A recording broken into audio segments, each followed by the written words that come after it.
ایران کے ساتھ مذاکرات ناکام ہوئے تو صدر ٹرمپ کے پاس بہت سارے آپشنز موجود ہیں۔ امریکہ کی جانب سے ایک دھمکی آئی ہے۔ عامر رضا سے بات کرتے ہیں۔ عامر بھائی، ایران اور امریکہ کے مذاکرات آج ہو رہے ہیں، لیکن اس دوران امریکہ کی جانب سے دھمکی بھی آ گئی کہ اگر مذاکرات ناکام ہوئے تو بہت سے آپشن موجود ہیں۔ وہ آپشنز کیا ہیں؟ لیکن سب سے پہلی بات تو یہ ہے کہ مذاکرات ناکام ہوں گے، کیونکہ جو امریکہ جس طرح کی شرائط رکھ رہا ہے، اگر اس پر ایران سرنڈر کر جاتا ہے تو اس کا مطلب یہ ہے کہ ایران ہتھا ہو جائے گا۔ یعنی ایران اپنا وہ تمام کا تمام میزائل پروگرام، جس میں وہ اب انٹر کانٹیننٹل بیلسٹک میزائلز تک، ہرمشیر 5 تک میں نے آپ کو بتایا تھا، چلا گیا ہے، اور اس نے سائبیریا میں اس کا تجربہ کر لیا ہے، وہ ناکام ہوگا، اور وہ اس کو رول بیک کرنا پڑے گا، اور اس کے بعد اس کے پاس جو افزردہ یورینیم ہے اس کو ضائع کرنا پڑے گا، اور اپنے ایٹمی ریئیکٹرز کو عالمی تنظیم برائے ایٹم کے لیے جو ہے وہ کھولنا پڑے گا۔ یعنی ان کے وہ جائزہ لینے جائیں گے، اور اس کے بعد وہ اندازہ کریں گے، دیکھیں گے کہ کیا اچھا آپ اس کو نہ ذرا صرف تجربہ کیا، اب تو ہم سب کو تجربہ ہے، میری ایج کے جتنے لوگ ہیں ان کو یہ پتہ ہے کہ عراق سے کہا گیا تھا کہ تمہارے پاس جو ہے ایسا اسلحہ ہے جو کہ کیمیکل ویپنز ہے، لہٰذا تم اقوام متحدہ کی ایک باڈی ہے، اس حوالے سے وہ تمہاری فیکٹریز کا جائزہ لے گی کہ تمہارے پاس کتنا اس طرح کا مواد ہے جس کو ضائع کیا جاتا ہے۔ صدر صدام حسین نے وہ تمام فیکٹریز جو تھیں اور جو تمام گوداؤنز تھے جو فوجی نوید کے تھے ان کو کھول دیا، اور وہ آئے، انہوں نے معائنہ کیا، انہوں نے دیکھا کہ اس کے پاس تو وہ B-52 ٹائپ کے وہ تھے ٹینک تھے، T-52 ٹائپ کے ٹینک تھے جو کہ دوسری جنگ عظیم کے بعد کی پیداوار تھے، یعنی وہ کوئی 20-25 سال پرانے تھے، اور ایران کے ساتھ 8 سالہ جنگ میں عراق ویپنری طور پر خالی ہو چکا تھا۔ انہوں نے جب جائزہ لے لیا کہ اس کے پاس کچھ نہیں ہے، تو پھر وہ، اب میں لفظ گندا ہے لیکن استعمال کروں گا، کتوں کی اور بھیڑیوں کی طرح جو تھے اس کا گوشت نوچنے کے لیے پہنچ گئے۔ اچھا بین ویسا ہی ڈرامہ اتنے سال کے یعنی 30-35 سال کے بعد وہی ڈرامہ دوبارہ دہرایا جانے لگا ہے، اور وہی شرائط ہے کہ بھائی تمہارے پاس انریچڈ یورینیم ہے، تمہارے پاس جو ہے تمہارا میزائل پروگرام دنیا کے امن کے لیے خطرہ ہے، لہٰذا تم اسے کھولو گے۔ یہ شرائط آج آپ دیکھ لیجیے گا، ویسے تو آج کے دن صرف فریم ورک ہونا ہے، یہ جو مسقط عمان میں ہو رہے ہیں نا مذاکرات، اس میں صرف فریم ورک تیار کیا جائے گا جس میں یہ دیکھا جائے گا کہ کہاں تک ایران جو ہے پسپائی اختیار کرتا ہے، اور یہ اس پسپائی کے نتیجے میں اگلا لاہے عمل جو ہے ڈونلڈ ٹرمپ دے گا۔ اب دیکھیں وائٹ ہاؤس نے کیا بیان دیا، انہوں نے کہا کہ اگر مذاکرات ناکام ہوئے تو مذاکرات کامیابی ہو تو ابھی حملہ ہی ہوگا۔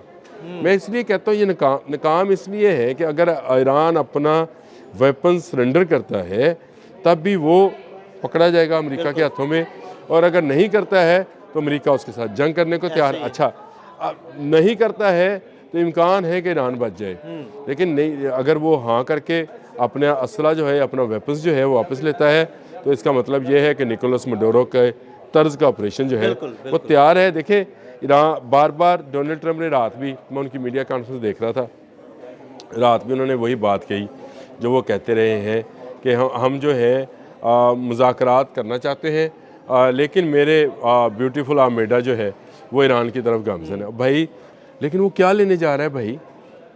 وہ آپ کا بیوٹیفل آرمیڈا جو ہے وہ پھر ایران کی وہ آبنۂ ہرمز میں اور خلیج فارس میں اور ریڈ سی کے دہانوں پر آپ کے جنگی بحری جہاز کیا کرنے جا رہے ہیں؟ آپ کیوں اپنے جہاز جو ہے پہنچا رہے ہیں؟ اس کا مطلب یہ ہے کہ مذاکرات کی کامیابی یا ناکامی دل سا مسئلہ نہیں ہے، مسئلہ یہ ہے کہ ایران کو نہتھا کرنا ہے۔ وہ اس طرح سے کر لیا جائے یا اس طرح سے کر لیا جائے، یہ بڑا ایک میں سمجھتا ہوں کہ مسلم دنیا کے لیے جو ہے سیٹ بیک ہوگا اگر ایران سرنڈر کرتا ہے۔ یہ مذاکرات گو کہ ابتدائی نوعیت کے ہیں، اسی لیے باسر اکچی کر رہے ہیں جو ان کے وزیر خارجہ ہیں، اور دوسری طرف جو ہے وہ سٹیو ہیں، وہ جو کہ یہاں پر نمائندہ ہیں امریکہ کے مڈل ایسٹ کے اندر، وہ موجود ہیں۔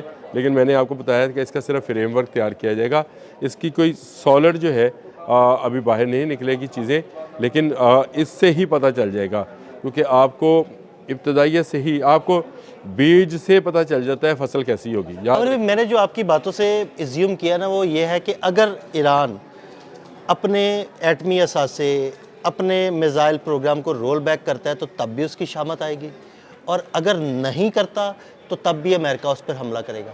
دیکھیں شامت آنا جو ہے وہ الگ چیز ہے. شامت آئی تھی عراق کی. اب آپ ذرا ذہن میں ذرا رکھیے گا کہ شامت آئی تھی عراق کی، جس کے صدام حسین کو ایک سرنگ میں سے نکالا گیا اور عید الاضحیٰ والے دن پھانسی دی گئی اور عراق کے پورے تیل پر قبضہ کر لیا گیا. اگر ایران جنگ پر آمادہ ہو گیا تو شاید یہ جنگ ٹل جائے. میں آپ کو یہ بتایا، دیکھیں میں عادل صاحب بڑے وثوق کے ساتھ جو باتیں کرتا ہوں، بہت سارے ہمارے جو تجزیہ کار ہیں، بہت سارے میڈیا ہاؤسز کے جو لوگ ہیں وہ اس طرح کی باتیں، اور کچھ باہر بیٹھے لوگ جو امریکہ میں اس وقت بیٹھے ہیں، ان کی میں دانشوری سن رہا تھا رات کو، تو وہ کہہ رہے تھے کہ جو وینزویلا ہے اس کی معیشت کو بہتر کرنے کے لیے، یعنی وہی بولی وہی امریکہ کی بولی عامر بھائی، سیدھی سی بات ہے. جو فائنینشیل ٹائم بول رہا ہے، جو نیو یارک ٹائم بول رہا ہے، جو کہ ڈونلڈ ٹرمپ کی بولی ہے، وہی بولی یہ تجزیہ کار اور یہ دانشور جو ہے بول رہے ہیں. تو مجھے بتائیں کسی ملک پر اس لیے کسی کے گھر پر قبضہ کر لیا جائے کہ تمہیں تو معاملہ چلانے نہیں آتے، آج کے بعد جو ہے ہم چلائیں گے، تیرے گھر دا کھانا میری نوح پکائے گی اور جیرا کھانے لی سامان آئے گا تو پیسے تو دیں گا. بالکل. کیا یہ برداشت ہے کسی کو؟ نہیں، بالکل بھی نہیں. پوچھیں نا یار ان دانشوروں سے. اور یہی ایران کے ساتھ ماڈل لے کے رہے ہیں. نہیں تو میرے بیوٹیفل آرمیڈا جو ہے وہ ایران کی طرف گامزن ہے اور وہ حملہ کریں گے اور اٹھا کے لے جائیں گے. ایران اگر جنگ پر آمادہ ہوا تو میں یاد رکھیے گا جنگ شاید ٹل جائے، لیکن ایران اگر سرنڈر پہ آمادہ ہوا تو پھر ایران کی عراق والی صورتحال جو ہے اس کو کوئی روک نہیں پائے گا. یہ میں آج بتا رہا ہوں، آنے والا وقت اس کا ثبوت ہوگا کہ امریکہ کے سامنے جس نے گردن جھکائی امریکہ اس کو کھا پی گیا. جو کھڑا ہو گیا وہ شاید زخمی تو ہو جائے لیکن بچ جائے. اچھا عامر بھائی، جو سارا سینیریو بن رہا ہے، اگر مذاکرات کامیاب ہو جاتے ہیں تو پھر کیا صورتحال بنے گی؟ دیکھیں مذاکرات کی کامیابی دونوں ملکوں میں ڈیفرنٹ ہے. آپ اس کو سمجھیں. امریکہ کے خیال سے یہ مذاکرات کامیاب اس صورت میں ہوں گے جب ایران سرنڈر کر جائے گا. یہ مذاکرات کی کامیابی ہے امریکہ کے لیے.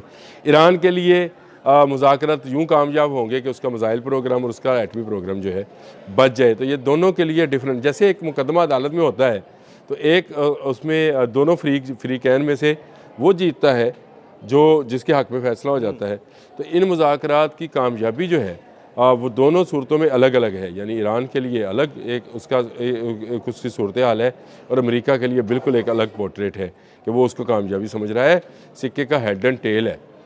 جس طرح ہیڈ آئے گا وہ کہے گا جی میں جیت گیا، جس کا ٹیل آئے گا وہ کہے گا میں جیت گیا. دیکھیں مذاکرات کی یہ ابتدائی نوعیت ہے، ابھی ہم کچھ نہیں کہہ سکتے. میں نے ابھی آپ سے کچھ دیر پہلے ایک جملہ بولا بھی تھا کہ بیج دیکھ کر پتہ چلتا ہے کہ یہ فصل کیسی ہوگی. آج یہ بیج ہے، یہ ہائیبریڈ بیج جو ہے جب ہمارے ہاتھ میں آئے گا، اور ہم کیونکہ دیہاتی کلچر کے لوگ ہیں، ہم بیج دیکھ کے بتا دیتے ہیں کہ یہ کس طرح کی بڑھوتری کرے گا اور کس طرح یہ کتنی فصل دے گا. آج کے مذاکرات سے یہ پتہ چلے گا، یعنی مسقط ایمان کے مذاکرات سے یہ پتہ چلے گا کہ یہ بیج جو ہے یہ باور ہوگا، اس میں سے فصل اچھی آئے گی، یہ کسان کی بھوک مٹائے گی، یا یہ تباہی لے کر آئے گا اور لگایا پیسہ بھی ضائع جائے گا. دیکھیں امریکہ دوسری طرف جنگ کی پوری تیاری کر رہا ہے، اس میں مجھے کوئی اعتراض نہیں. بہت شکریہ عامر رضا جی. بالکل عامر رضا نے بڑی تفصیل کے ساتھ اس سارے معاملے پر روشنی ڈالی اور یہ بھی بتایا کہ مذاکرات کی کامیابی یا ناکامی کا انحصار کن عوامل پر ہے. عدیل احمد اور عامر رضا کو اجازت دیجیے گا. اللہ حافظ.